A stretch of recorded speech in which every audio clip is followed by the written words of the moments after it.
అందరికీ నమస్కారం అండి. మొట్టమొదటగా సజ్జనార్ గారికి, అంతకుముందు సివి ఆనంద్ గారికి, entire police department of Hyderabad and తెలంగాణకి మనస్ఫూర్తిగా కృతజ్ఞతలు, ధన్యవాదాలు తెలియజేసుకుంటున్నానండి. ఇది సినిమాలో సూపర్ హిట్ సీన్లా ఉందండి. విలన్ ఛాలెంజ్ చేస్తే హీరోలు వితిన్ 2 months తీసుకెళ్ళి కట్కటాల వెనకాల వేయడం అన్నది భస్మాసుర హస్తంలాగా తన తల మీద తనే చేయబెట్టుకున్నాడు. Don't mess up with police, be careful, ఏం మాట్లాడతారు ఏం చేస్తారు అన్నది చాలా గట్టిగా చెప్పారు సజ్జనార్ గారు and entire police department. Thank you very much sir. ఒకటే చెప్పదలుచుకున్నా అండి, నథింగ్ ఈజ్ ఫ్రీ. మనకి జీవితంలో దొరికే ఏ వస్తువు కానీ ఏ విషయం కానీ ఉచితంగా రాదు. దాని వెనకాల హిడెన్ కాస్ట్ ఉంటుంది. ఆ హిడెన్ కాస్ట్ చాలా భయంకరంగా, చాలా దారుణంగా, చావు వరకు తీసుకెళ్లే వరకు ఉంటుంది. సినిమాలు ఏముంది, ఫ్రీగా చూస్తున్నాం కదా, అంతే కదా, దీంట్లో పెద్దది ఏదో ఉంది అనుకుంటున్నారు. బట్ ఆ పైరసీ సినిమాలు చేసే వాళ్ళు ఏమీ సంఘసేవ చేయట్లేదండి. వాళ్ళు ఫ్రీగా ఏం చేయట్లేదు. అంత పెద్ద పెద్ద వెబ్సైట్లు, అంత పెద్ద పెద్ద సర్వర్స్ అవన్నీ హోస్ట్ చేయాలంటే చాలా ఖర్చు అవుతుంది. దానికంతా ఆ డబ్బు అంతా ఎక్కడి నుంచి వస్తుందండి? మా దగ్గర నుంచి రావట్లేదు డబ్బు.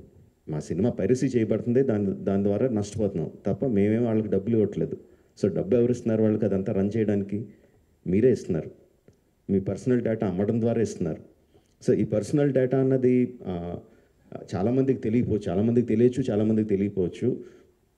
సింపుల్ థింగ్, మీ పేరు, మీ ఫోన్ నెంబరు, ఆర్ మీ పేరు, మీ ఆధార్ కార్డ్ నెంబరు, ఆర్ మీ పేరు, ఆర్ మీ ఈమెయిల్ ఐడి, ఈ మాత్రం ఇన్ఫర్మేషన్ ఉంటే చాలండి సైబర్ క్రైమ్ కమిట్ చేయడానికి. అంటే అది ఒక రకం కాదు, అది కొన్ని వందల వేల రకాలుగా వాళ్ళు మీ ఇన్ఫర్మేషన్ని క్రిమినల్స్కి అమ్ముతున్నారు.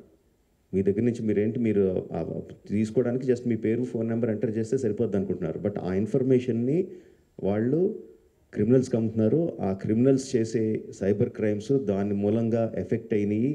ఎన్నోసార్లు ఎన్నో రకాలుగా వీడియోస్లో చూపిస్తున్నాం.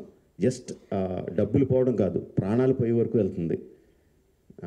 సో ప్లీజ్ అండర్స్టాండ్, మాకన్నా కూడా మీరు ఎక్కువ లూజ్ అవుతున్నారు ఈ పైరసీ చేయడం మూలంగా. Please don't get affected. Every one has a choice. కొన్ని వందల రూపాయలు పెట్టి సినిమా థియేటర్కి వెళ్ళి చూడడం ఒకటి, సంవత్సరానికి కొన్ని వందల రూపాయలు పెట్టి నెట్ఫ్లిక్స్ లాంటి లెజిటిమేట్ సైట్స్ని సబ్స్క్రిప్షన్ తీసుకొని సినిమా చూడడం ఒకటి, ఫ్రీగా ఈ పైరసీ సైట్లో చూడడం ఒకటి. The choice is yours. లెజిటిమేట్గా చూస్తారా ఆర్ ప్రాణాల మీదకి తెచ్చుకుంటారా? The choice is yours.